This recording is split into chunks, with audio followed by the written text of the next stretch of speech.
कहानी का शीर्षक है अपराध बोध।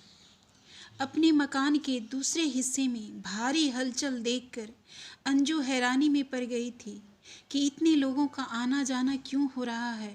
जेठ जी कहीं बीमार तो नहीं पड़ गए या फिर जेठानी गुसलखाने में फिसल कर गिर तो नहीं गई।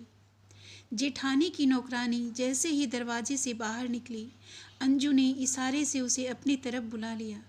चूँकि देवरानी और जेठानी में मन मुटाव चल रहा था, इसलिए जेठानी के नौकर इस ओर आते हुए डरते थे। अंजू ने चाय का गिलास नौकरानी को पकड़ाते हुए कहा, थोड़ी देर बैठकर कमर सीधी कर ले। चाय से भरा गिलास देखकर नौकरानी खुश हो उठी। फिर उसने अंजू को बहुत कुछ जानकारी दे दी और यह कहकर उठकर चली गई कि मिठाई लाने में देर हुई तो घर में डांट पड़ जाएगी। यह जानकर अंजू के दिल पर सांप लौटने लगा कि जेठानी की बेटी निन्नी का रिश्ता अमेरिका प्रवासी इंजीनियर लड़के से पक्का होने जा रहा है। जेठानी का बेटा डॉक्टर बन गया, डॉक्टर बहू घर में आ गई। अब तो निन्नी को भी अमेरिका में नौकरी करने वाला इंजीनियर पति मिल गया। ईर्ष्या से जली भुनी अंजू पति और पुत्र दोनों को भड़काने लगी। जेठ जेठानी तो शुरू से ही हमारे दुश्मन रहे हैं। इन लोगों ने हमें दिया ही क्या है। ससुर जी की छोड़ी हुई 600 गज की कोठी में से यह 100 गज में बना टूटा फूटा नौकर के रहने लायक मकान हमें दे दिया। हरीश भी भाई से चिढ़ा हुआ था। वह भी मन की भड़ास निकालने लगा। भाभी यह भी तो ताने देती हुई कहती हैं कि भैया ने अपनी कमाई से हमें दुकान खुलवाई, मेरी बीमारी पर भी खर्च किया। दुकान में कुछ माल होता तब दुकान चलती, खाली बैठे मक्खी तो नहीं मारते। बेटे ने भी आक्रोश उगला। अंजू के दिल में यह बात नस्तर बनकर चुभती रहती कि रहन सहन के मामले में हम लोग तो जेठानी के नौकरों के बराबर भी नहीं हैं। जेठ जेठानी से जलन की भावना रखने वाली अंजू कभी यह नहीं सोचती थी कि उसका पति व्यापार करने के तौर तरीके नहीं जानता। मामूली बीमारी में भी दुकान छोड़कर घर में पड़ा रहता है। बच्चे इंटर से आगे नहीं पढ़ पाए। दोनों बेटियों का रंग काला और शक्ल सूरत भी साधारण थी। न शक्ल, न अक्ल और न दहेज की चाशनी में पगी सुगरता। संपन्नता तो अच्छे रिश्तों में कहाँ से मिले। अंजू को सारा दोष जेठ जेठानी का ही नजर आता, अपना नहीं। थोड़ी देर में जेठानी की नौकरानी बुलाने आ गई। अंजू को बुरा लगा कि जेठानी खुद क्यों नहीं आई। नौकरानी को भेजकर बुलाने की बला टाल दी, इसलिए दो टूक शब्दों में कह दिया कि यहाँ से कोई नहीं जाएगा। कुछ देर बाद जेठ ने खुद उनके घर आकर आने का निमंत्रण दिया तो अंजू को मन मार कर हाँ कहनी पड़ी। जेठानी के शानदार ड्राइंग रूम में मखमली सोफों पर बैठे लड़के वालों को देखकर अंजू के दिल पर फिर से सांप लौट गया। लड़का तो पूरा अंग्रेज लग रहा है। विदेशी खान पान और रहन सहन अपना कर खुद भी विदेशी जैसा बन गया है। लड़के के पिता की उंगलियों में चमकते हीरे की अंगूठियाँ और माँ के गले में पड़ी मोटी चेन की जंजीर अंजू के दिल पर छुरियाँ चलाए जा रही थी। एकाएक जेठानी के स्वर ने अंजू को यथार्थ में ला पटका। वह लड़के वालों से उन लोगों का परिचय करा रहे थे। लड़के वालों ने उनकी तरफ हाथ जोड़ दिए तो अंजू के परिवार को भी उनका अभिवादन करना पड़ा। जेठ जी कितने चतुर हैं। लड़के वालों से अपनी असलियत छिपा ली। यह जाहिर नहीं होने दिया कि दोनों परिवारों के बीच में बोलचाल भी बंद है। माना कि जेठ जी के मन में अब भी अपने छोटे भाई के प्रति स्नेह का भाव छुपा हुआ है, पर उनकी पत्नी, बेटा और बेटी तो दुश्मनी निभाते हैं। भोजन के बाद लड़के बालों ने निन्नी की गोद भराई करके विवाह की पहली रस्म संपन्न कर दी। लड़के की मां ने कहा कि मेरा बेटा विशुद्ध भारतीय है। बरसों विदेश में रहकर भी इसके विचार नहीं बदले। यह पूरी तरह भारतीय पत्नी चाहता था। इसे लंबी चोटी वाली व सीधे पल्लू वाली निन्नी बहुत पसंद आई है और अब हम लोग शीघ्र शादी करना चाहते हैं। अंजू को अपने घर लौटकर भी शांति नहीं मिली। निन्नी ने छल कपट करके इतना अच्छा लड़का साधारण विवाह के रूप में हथिया लिया। इस चालबाजी में जेठानी की भूमिका भी रही होगी। उसी ने निन्नी को सिखा पढ़ाकर लंबी चोटी व सीधा पल्लू कराया होगा। अंजू के घर में कई दिन तक यह चर्चा चलती रही कि जींस शर्ट पहनकर कंधों तक कटे बालों को झुलाती हुई डिस्को में कमर मटकाती निन्नी विशुद्ध भारतीय कहाँ से बन गई। एक शाम अंजू अपनी बेटी के साथ बाजार में खरीदारी कर रही थी, तभी किसी ने उसके बराबर से पुकारा, आप निन्नी की चाची हो ना। अंजू ने निन्नी की होने वाली सास को पहचान लिया और नमस्कार किया। लड़का भी साथ था। वह साड़ियों के डब्बों को कार में डिक्की में रखवा रहा था। आप हमारे घर चलिए ना, पास में ही है। अंजू उन लोगों का आग्रह ठुकरा नहीं पाई। थोड़ा ना नुकर के बाद वह और उसकी बेटी दोनों कार में बैठ गई। लड़के की माँ बहुत खुश थी। उत्साह भरे स्वर में रास्ते भर अंजू को वह बताती रही कि उन्होंने निन्नी के लिए किस प्रकार के आभूषण और साड़ियों की खरीदारी की है। लड़के वालों की भव्य कोठी व कई नौकरों को देखकर अंजू फिर ईर्ष्या से जलने लगी। उसकी बेटी के नसीब में तो कोई सर्वेंट क्वार्टर वाला लड़का ही लिखा होगा।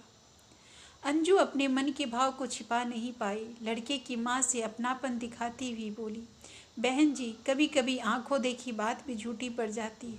क्या मतलब? अंजू ने जो जहर उगलना शुरू किया तो उगलती ही चली गई। कहते कहते थक जाती तो उसकी बेटी कहना शुरू कर देती। लड़की की माँ सन्न बैठी थी। क्या कह रही हो बहन? निन्नी के कई लड़कों से चक्कर चल रहे हैं। वह लड़कों के साथ होटलों में जाती है, शराब पीती है, रात भर घर से बाहर रहती है। अब क्या बताऊं बहन जी, आप ठहरी सीधी सच्ची, आपसे झूठ क्या बोलना। निन्नी के दुर्गुणों के कारण पहले भी उसका एक जगह से रिश्ता टूट चुका है। अंजू की बातों को सुनकर लड़के की माँ भड़क उठी। ऐसी बिगड़ी हुई लड़की से हम अपने बेटे का विवाह नहीं करेंगे। हमारे लिए लड़कियों की कमी नहीं है, सैकड़ों रिश्ते तैयार रखे हैं। अंजू का मन प्रसन्न हो उठा। वह यही तो चाहती थी कि निन्नी का रिश्ता टूट जाए। लोहा गर्म देखकर अंजू ने फिर से चोट की। बहन जी, आप मेरी माने तो मैं आपको एक अच्छे संस्कार वाली लड़की दिखाती हूँ। लड़की इतनी सीधी कि बिल्कुल गाय जैसी, जिधर कहोगे उधर चलेगी। हमें तो बहन सिर्फ अच्छी लड़की चाहिए, पैसों की हमारे पास कमी नहीं है। लड़की की माँ अगले दिन लड़की देखने के लिए तैयार हो गई। एक तीर से दो निशाने लग रहे थे। निन्नी का रिश्ता भी टूटा और अपनी गरीब बहन की बेटी के लिए अच्छा घर परिवार भी मिल गया। अंजू ने उसी समय अपनी बहन को फोन करके लोगों को बेटी के सहित अपने घर बुला लिया। फिर बहन की बेटी को ब्यूटी पार्लर में सजा धजा कर उसने खुद लड़के वालों को के घर ले जाकर उसे दिखाया, पर लड़के को लड़की पसंद नहीं आई। अंजू अपना समूह लेकर वापस लौट आई। फिर भी अंजू का मन संतुष्ट था कि उसके घर शहनाई न बजी तो जेठानी के घर ही कौन सा बज गई। निन्नी का रिश्ता टूटने की खुशी भी तो कम नहीं थी। एक दिन निन्नी रोती हुई इसके घर आई। चाची, तुमने उन लोगों से ऐसा क्या कह दिया कि उन्होंने रिश्ता तोड़ दिया? अंजू पहले तो सुन्न जैसी खड़ी रही, फिर आंखें तरेर कर निन्नी की बात को नकारती हुई बोली, तुम्हारा रिश्ता टूट गया, इसका आरोप तुम मेरे ऊपर क्यों लगा रही हो? तुम्हारे पास क्या सबूत है कि मैंने उन लोगों से तुम्हारी बातें लगाई हैं? लेकिन वे लोग तो तुम्हारा ही नाम ले रहे हैं। मैं भला उन लोगों को क्या जानूं? अंजू निन्नी को लताड़ती हुई बोली, तुम दोनों माँ बेटी हमेशा मेरे पीछे पड़ी रहती हो। रिश्ता टूटने का आरोप मेरे सर मढ़कर मुझे बदनाम कर रही हो। यह भी तो हो सकता है कि तुम्हारी किसी गलती के कारण ही रिश्ता टूटा हो। गलती? कैसी गलती? मेरी बेटी ने आज तक निगाहें उठाकर किसी की तरफ देखा तो कोई हरकत या गलती भला क्यों करेगी? दीवार की आड़ में खड़ी जेठानी भी बाहर निकल आई थी। जेठानी की खूंखार नजरों से घबराकर अंजू ने अपना दरवाजा बंद कर लिया। इस घटना को लेकर दोनों घरों में तनाव की अधिकता बढ़ गई थी। फिर जेठ जी ने अपनी पत्नी को समझाकर मामला रफा दफा कराया। एक रात अंजू का बेटा दफ्तर से घर लौटा तो उसके पास 500 और 1000 रुपए के नए नए नोट देखकर पूरा परिवार हैरान रह गया। अंजू ने जल्दी से घर का दरवाज़ा बंद कर लिया और धीमे आवाज़ में रुपयों के बारे में पूछने लगी। बेटे ने भी धीमी आवाज़ में बताया कि आज सेठ जी अपना पर्स दुकान में ही भूल गए। हरीश को बेटे की करतूत नागवार लगी।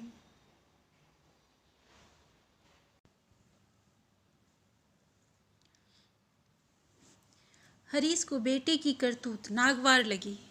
तूने सेठ जी का पर्स घर में लाकर अच्छा नहीं किया। उन्हें याद आएगा तो वे तेरे ही ऊपर ही शक करेंगे। तू इन रुपयों को अभी वापस करके आ। आंखें तरेर कर अंजू ने पति से कहा, तुम सचमुच के राजा हरिश्चंद्र हो तो बने रहो, हमें सीख देने की जरूरत नहीं है। माँ बेटा दोनों देर रात तक रुपयों को देखकर खुश होते रहे और रंगीन टेलीविज़न खरीदने के मंसूबे बनाते रहे। सुबह किसी ने घर का दरवाज़ा जोरों से खटखटाया। अंजू ने दरवाज़ा खोलने से पहले खिड़की से बाहर देखा तो उनकी सिट्टी पिट्टी गुम हो गई। बेटे के दुकान का मालिक कई लोगों के साथ खड़ा था। अंजू घबरा कर पति को जगाने लगी। देखो तो यह कौन लोग हैं। बाहर खड़े लोग देरी होते देखकर चिल्लाने लगे थे, दरवाज़ा खोलते क्यों नहीं? मुंह छिपाकर इस तरह कब तक बैठे रहोगे? हम दरवाज़ा तोड़ डालेंगे। शोर सुनकर जेठ जेठानी का पूरा परिवार बाहर निकल आया। उनको बाहर खड़ा देखकर अंजू का भी परिवार बाहर निकल आया। आप लोग इस प्रकार से हंगामा क्यों मचा रहे हैं? हरीश ने साहस करके प्रश्न पूछा। तुम्हारा लड़का दुकान से रुपये चुरा कर ले आया है। मालिक क्रोध से आग बबूला होकर बोला। सेठ जी, आपको कोई गलत फहमी हुई है। मेरा बेटा ऐसा नहीं है। इसने कोई रुपए नहीं चुराए। अंजू घबराहट से कांप रही थी। हम तुम्हारे घर की तलाशी लेंगे। अभी दूध का दूध और पानी का पानी हो जाएगा। सारे लोग जबरदस्ती घर में घुसने लगे। तभी जेठ जी अंजू के घर के दरवाजे पर अरकर खड़े हो गए। तुम लोग अंदर नहीं जा सकते। हमारी इज्जत का सवाल है। हमारे रुपये। हम लोग चोर नहीं हैं। हमारे खानदान में किसी ने चोरी नहीं की। यह लड़का चोर है। आप लोगों के पास क्या सबूत है किसने चोरी की? जेठ की कड़क आवाज़ के सामने सभी निरुत्तर हो गए थे। तभी जेठ जी का डॉक्टर बेटा सामने आया। उसके हाथों में नोटों की गड्डियाँ थी और आक्रोश से बोला, बोलो कितने रुपए थे आपके? जितने थे इसमें से ले जाओ। वे लोग चुपचाप वापस लौट गए। जेठ जी और उनके बेटे के प्रति अंजू कृतज्ञता के भार से दब गई थी। अगर जेठ जी साहस नहीं दिखाते तो आज उन सब की इज्जत सरेआम बाजार नीलाम हो जाती। अंजू रोने लगी। लालच में अंधी होकर वह कितनी बड़ी गलती कर बैठी थी। उसने वे सारे रुपए निकाल कर बेटे के मुंह पर दे मारे। ले दफा हो यहाँ से। चोरी करेगा तो इस घर में नहीं रह पाएगा। मालिक को रुपए लौटाकर माफ़ी मांग कर आ, नहीं तो मैं तुझे घर में नहीं घुसने दूंगी।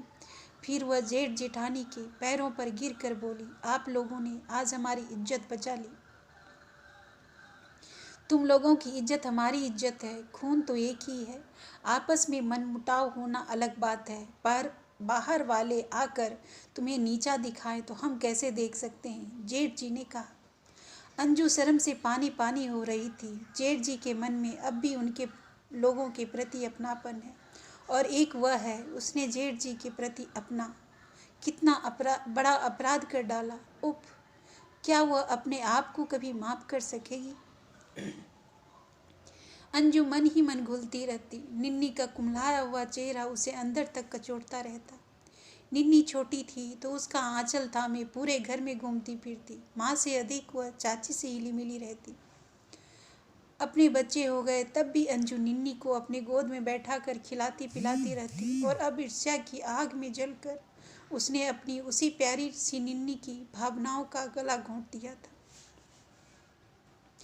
एक दिन अंजू के मन में छिपा अपराध बोध सहन शक्ति से बाहर हो गया तो वह निन्नी को पकड़कर अपने घर में ले आई। उस पर अपनापन जताती ही बोली, खाना पीना क्यों बंद कर दिया पगली? ये क्या हालत बना डाली अपनी? लड़कों की कमी है क्या? निन्नी उसकी गोद में गिरकर बच्चों की भांति फूट फूट कर रो पड़ी। चाची मुझे माफ़ कर दो। मैं उस दिन आपसे बहुत गलत भूल गई। उन लोगों की बातों पर विश्वास करके मैंने आपको गलत समझ लिया। मैं जानती हूँ आप मुझे बहुत प्यार करती हैं। हाँ बेटी, मैं तुझे बहुत प्यार करती हूँ, पर मुझसे भी गलती हो सकती है। इंसान हूँ ना, फरिश्ता थोड़े हूँ। अंजू की आंखों से आंसू बहने लगे थे। पता नहीं इंसानों को क्या हो जाता है, जो कभी अपने होते हैं वे पराये लगने लगते हैं। पर तू चिंता मत कर, मैं तेरे लिए उस विदेशी इंजीनियर से भी अच्छा लड़का ढूंढ निकालूंगी।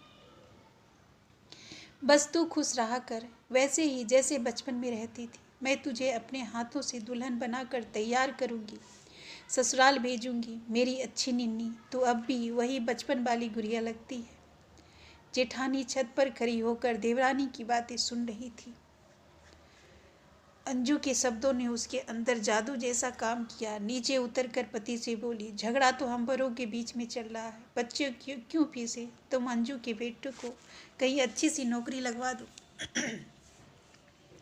तुम ठीक कहती हो, अंजू की लड़कियां पूरे दिन घर में खाली बैठी रहती हैं। एक बिजली से चलने वाली सिलाई मशीन लाकर उन्हें दे दो। माँ बेटी सिलाई करके कुछ आर्थिक लाभ उठा लेंगी। ठीक है, जैसा तुम कहती हो वैसा ही करेंगे। इन लोगों का और है ही को। अंजू ने निन्नी पर प्यार जताया तो जेठानी के मन में भी उसके बच्चों के प्रति ममता उमड़ पड़ा था।